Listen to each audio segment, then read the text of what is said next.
Let's not meet. The man on my patio. Okay, so this happened when I was around 9 years old, 25 now, and it's something I will never forget.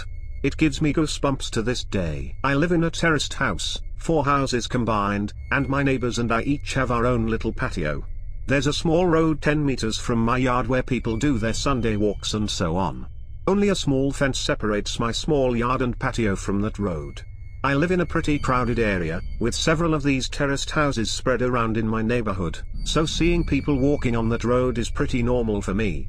Seeing random people standing on my patio is not. When I was 9 I usually got home from school about an hour before my mom got home from work. I live maybe 50 meters away from school, so my mom figured I was mature enough to be home alone for around an hour before she got home. This one day I got home from school. I did the usual thing, which was to make sure I locked the front door, and double-checked that the back door leading to the patio was also locked.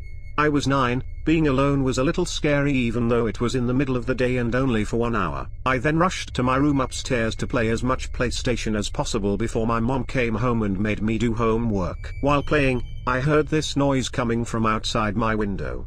My room was located 1 floor over the patio, with a view to the road I told you about before. It was kinda like the sound of a cat. But my cat had been missing for over 3 months. Hope sparked and I thought, OMG, did he finally come back? I ran downstairs to check if it was my cat, but the sight that met me gives me goosebumps just writing this. There was a guy standing on my patio. A tall guy with black hair covering half of his eyes, making him look like a male version of the Ring women or something. I could hear him making high-pitched sounds, almost like a cat meowing. A brown liquid was running down from his mouth, and I could see him spitting out my dad's stomped cigarettes. He was actually eating from the ashtray. I was frozen observing this, eventually snapped out of it and screamed so loud that the man must have heard it. He didn't react, he kept on eating from the ashtray. I ran upstairs to my room, locked the door and called my mom, who then called the cops. I've never been more terrified in my life. Laying in bed under my sheets, shivering with fear, as I hear these creepy high-pitched noises from the guy eating cigarette stumps from the ashtray on my patio. I kinda blacked out for a moment, because the next thing I remember is the police arriving on the road by my yard. I hear them talking to the guy, saying stuff like, "What are you doing?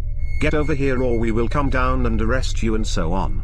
He didn't respond, but the high-pitched sounds was more frequent and louder. I decided to look through the window, feeling safe now that the cops were there. I could see 2 police officers standing by my fence, 1 man and a woman. I did not see the creepy man, however, because he was standing directly 1 story under me and my field of view.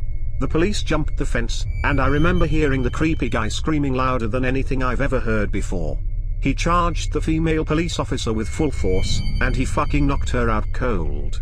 The male officer then immediately tased the guy, leaving him shaking on the ground, screaming still. The policeman struggled to keep him on the ground while putting handcuffs on him, but eventually made it. After a while he managed to wake up the female police officer, who seemed to be badly hurt. He called for backup and an ambulance, and then he sees me standing in the window above him. The expression on my face must have been something else, because he just looked at me and said, "I sure as hell hope you didn't see all that." I started to cry. By this time neighbors started to arrive, wondering what the hell was going on. One of my neighbors, an elderly woman, made me come down and she took care of me until my mom came back home. The police took the creepy guy with them in the car and left. Before they left they promised to come back and talk to us about what had happened. This is where the story takes an unexpected turn. The male police officer came back later that night and sat down with me and my mom to talk. He explained that the guy on my patio was actually diagnosed with severe autism. He had escaped a facility where mentally challenged people lived, located around 5 kilometers from where I live. He explained that the guy had actually been living in my house 5 years ago, but he had been forced to move when his mom, his only caretaker, died. The poor guy probably thought he would find his mom in my house. He missed the routines and he missed living there with his mom. The police had to move him from the house that time 5 years ago, because he was extremely strong. From what I heard, he had extreme tensions in the body because of the autism, making his muscles grow stronger and stronger throughout the years. This was the reason he reacted the way he did when the police came this day. Still frightened, I told the police officer that he needed to make sure this would never happen again. He promised it wouldn't. After a few sleepless nights my life got back to normal. The years went by and the guy didn't come back. Until 1 year ago. At this time my mom and dad had moved out, I bought the house from them and I'm still living there today. I was enjoying my morning coffee on the patio when I see this random guy stopping on the road by my fence. He just stands there, looking at me. I look at him and give him a nod. And then I hear the high-pitched noises. Holy shit, it's him. His hair had turned grey but the high-pitched sounds made me realize. My heart started racing and I instantly remembered the reason why he was back.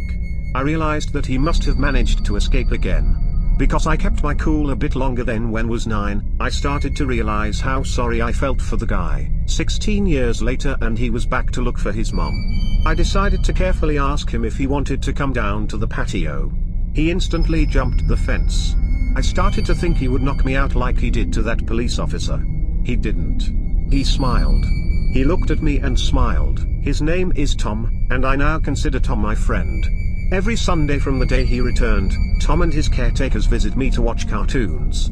They say it's the highlight of his week. It makes my heart warm. Now, for several years my thoughts were let's not meet, guy on my patio eating from the ashtray. Now my thoughts are let's meet every Sunday to watch cartoons, my friend Tom.